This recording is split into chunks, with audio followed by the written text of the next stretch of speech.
Hey everybody, welcome back to another episode of Keep My Five Alive. Today I'm going to discuss two things with you. One I've already made a video for that I'm going to add in here, and you're going to see that, and then I'm going to do the follow-up on that. And I've got a pretty interesting electronics product to show you. So let's get started. Hey guys, this is just a quick tip about the Survival Metrics Eye Shield Survival Sunglasses. Trying these out today. Got a legitimate reason to use them. I left my normal sunglasses in our truck and my wife took the truck to work. So I just want to do a quick video since I'm legitimately using them. That for me is almost an emergency because my eyes are very light sensitive. I need sunglasses.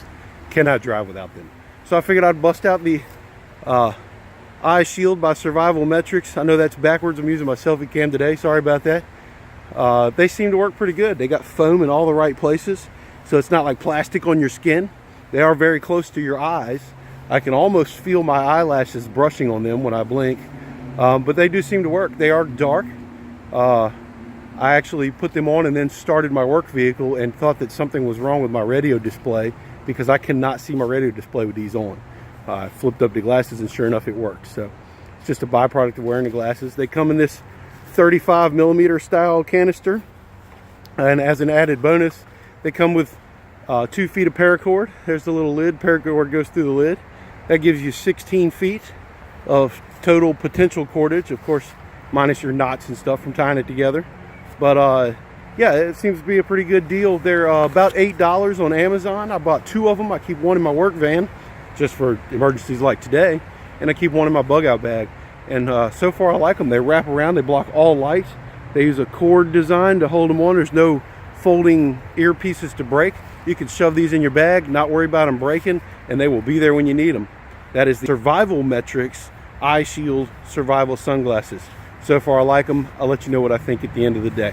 Alright, so I'm going to start with finalizing my review of the Eye Shield Survival Sunglasses. These things work pretty good. I've put them back in their case. This is how they come packaged. I took the little label off. There's the little paracord. And they're rolled up inside it. I put them back in there, and here let me take these out and just show you that foam because I didn't show you that in the other video.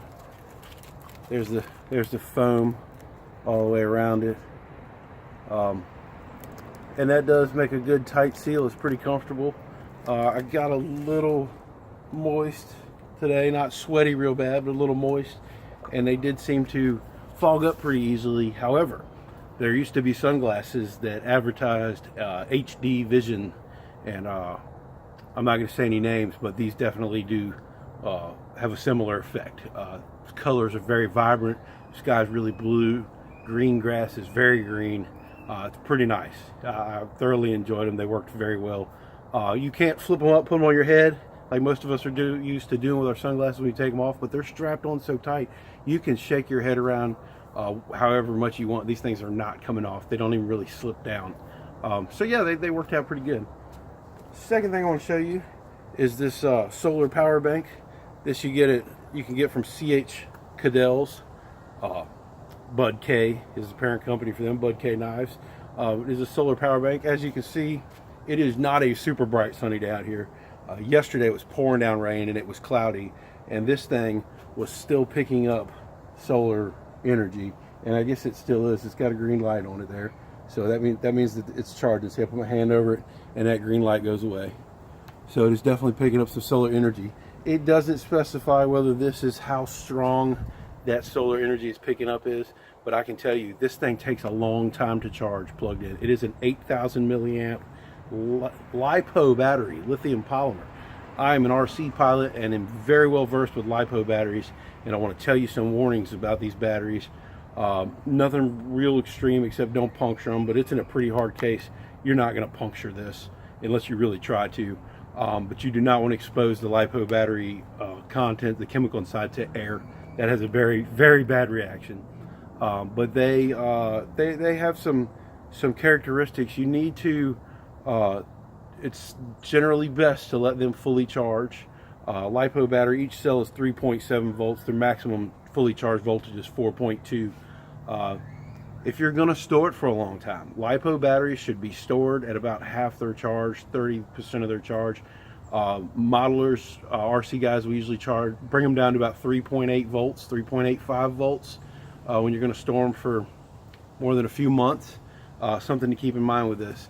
And the other thing about how long it takes to charge, if it takes, I mean, I plugged it in overnight, and sometime in the middle of the night it stopped charging, but it was plugged in for at least 8 hours, and I know that at 2 in the morning it was still blinking when I had plugged it in at 6 o'clock.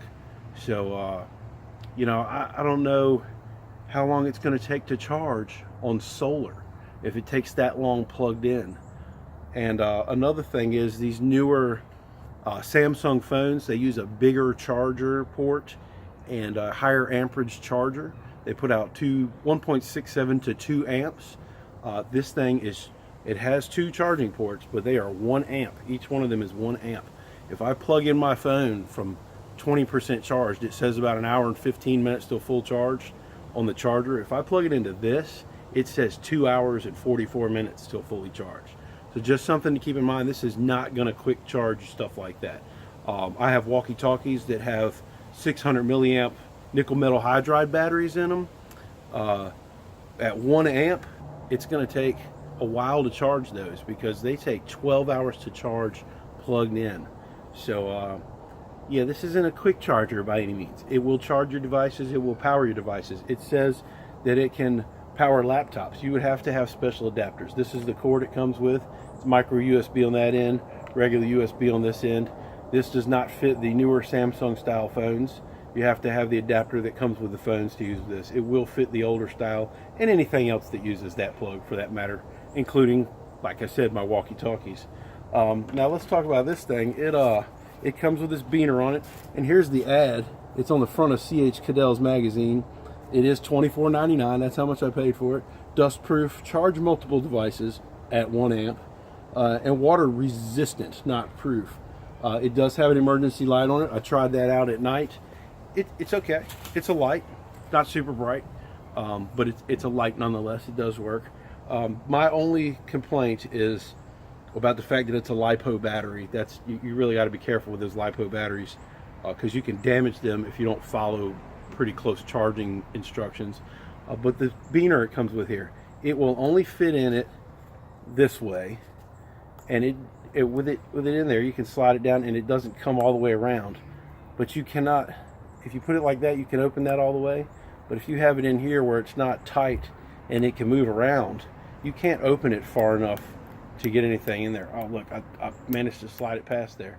But you'd have to get you see what I'm saying? It opens all the way, but you still can't really get anything in there. But other than that, it seems to work. It did charge my phone. It charged my phone overnight. That's the only thing I've tried to charge with it. And it does charge solar. It says not to charge it with solar to more than 75% charge. I don't know why, but that's what it says. So that's my video for this time. I'm gonna cut it off here. Thanks for watching Keep My 5 Alive. Please subscribe, drop me a comment, let me know what you think about the videos, anything I can do to make them better. I would really appreciate your feedback. Thank you, and I'll see you next time.